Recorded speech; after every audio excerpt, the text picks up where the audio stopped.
उत्तर प्रदेश यानी देश का सबसे बड़ा राज्य, सबसे ज़्यादा आबादी, सबसे ज़्यादा संसाधन। लेकिन एक वक्त था जब उत्तर प्रदेश की पहचान उसके माफियाओं की वजह से होती थी।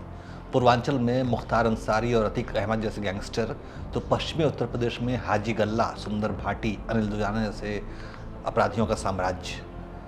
और फिर आया साल 2017, जब 19 मार्च को यूपी के मुख्यमंत्री की कुर्सी पर आए महंत योगी आदित्यनाथ, और देखते देखते उत्तर प्रदेश से माफिया राज का खात्मा हो गया।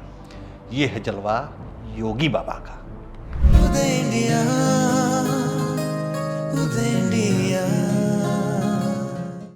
नमस्कार, उदय इंडिया डिस्प्ले में स्वागत है आपका। मैं हूं अंशुमान आनंद। आज तारीख है 5 जून और इसी दिन अविभाजित उत्तर प्रदेश और वर्तमान उत्तराखंड के पौड़ी गढ़वाल जिले की यमकेश्वर तहसील के पंचूर गांव में एक बालक का जन्म होता है। माता पिता ने बड़े प्यार से बच्चे का नाम रखा अजय सिंह बिष्ट।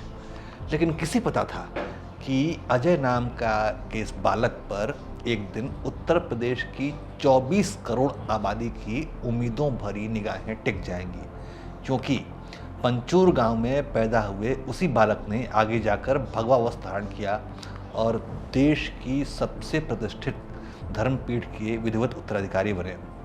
और उनका सन्यासी नाम पड़ा योगी आदित्यनाथ, जिन्हें हम आज उत्तर प्रदेश के मुख्यमंत्री के तौर पर जानते हैं। प्रखर हिंदुत्व का दर्शन और एक सन्यासी का कठोर जीवन सीएम योगी के जीवन के हिस्से हैं।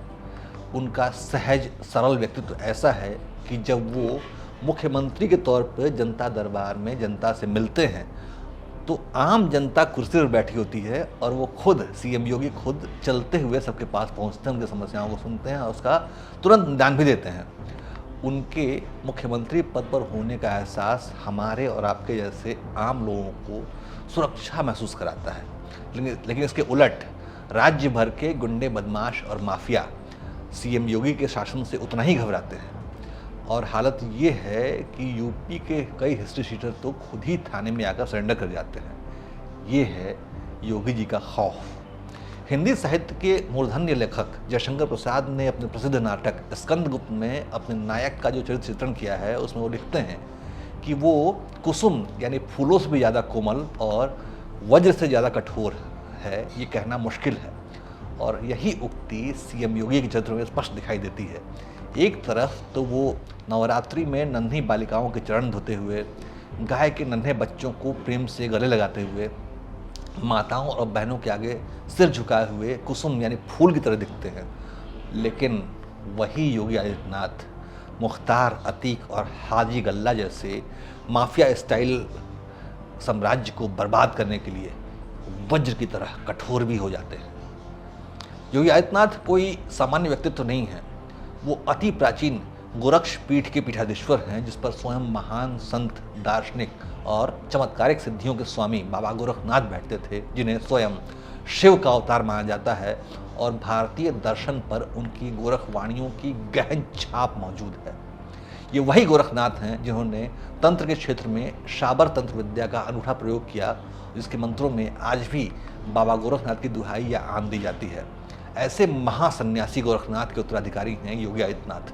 बल्कि एक तरह से कहा जाए तो यूपी का सीएम बनना कपितः आसान है, जबकि गोरक्ष पीठ का महंत बनना नहीं, क्योंकि यहाँ पर वर्षों के त्याग, तपस्या और हठ योग का अभ्यास करना पड़ता है। यूपी के पूर्वांचल में नेपाल की सीमा से लगे गोरखपुर जिले का नाम ही गोरख पीठ के नाम पर पड़ा है। बल्कि मैं आपको एक बात और बताना चाहूँगा कि भारत में तो योगी आदित्यनाथ एक राज्य के मुख्यमंत्री हैं, लेकिन बगल के नेपाल में उन्हें पूरे देश के गुरु के तौर पर सम्मान दिया जाता है, एक राष्ट्र गुरु माना जाता है। नेपाल के साथ साथ पूर्वांचल के कई इलाकों में गोरक्ष पीठाधीश्वर की जीवंत देवता के रूप में पूजा की जाती है, जिस पीठ के अधीश्वर आज योगी आदित्यनाथ हैं। यही कारण है कि एक बार तो योगी जी ने विधानसभा से ये खुला ऐलान किया था कि मैं मान सम्मान हासिल करने की राजनीति में नहीं आया, यहाँ से बहुत ज़्यादा सम्मान तो मुझे गोरक्ष पीठाधीश्वर के तौर पर मिलता है। मुझे प्रतिष्ठा प्राप्त करनी होती है तो मुझसे से ज्यादा प्रतिष्ठा अपने मठ में मिल जाती है। कोई आवश्यकता नहीं मेरे लिए। मैं यहां नौकरी करने नहीं आया हूं, कतई नहीं। मैं यहां पे इस बात के लिए आया हूं कि अगर वो करेगा तो भुगतेगा भी फिर। योगी आदित्यनाथ ने के नाम साल 1998 में भारत के सबसे युवा सांसद होने का रिकॉर्ड मौजूद है। वो 1998 से लगातार संसद में गोरखपुर लोकसभा सीट का प्रतिनिधित्व करते आ रहे हैं। एक योगी होने के नाते सीएम योगी बेहद सादा जीवन जीते हैं। आम लोगों के साथ पांत में बैठ के भोजन करते हैं, भूमि शयन करते हैं, सरकारी तामझाम और बेवजह की शोशेबाजी से खुद को दूर रखते हैं। और ये सभी कार्य वो किसी दिखावे के लिए नहीं करते हैं, बल्कि सहज और सरल रूप से करते हैं, क्योंकि ये सहजता सरलता एक योगी की जीवन शैली का हिस्सा होता है। योगी आदित्यनाथ आध्यात्मिक उन्नति के उस शिखर पर पहुंचे हुए हैं जहां हीरा और कंकड़ उनके लिए एक समान होता है। हम और आप जैसे सामान्य संसारी लोग उस भाव को समझ नहीं सकते, क्योंकि हम मोह माया में डूबे हुए हैं। लेकिन योगी आदित्यनाथ का पिछले 8 सालों का शासनकाल उत्तर प्रदेश जैसे विशाल राज्य में सुशासन और विकास का एक उदाहरण है।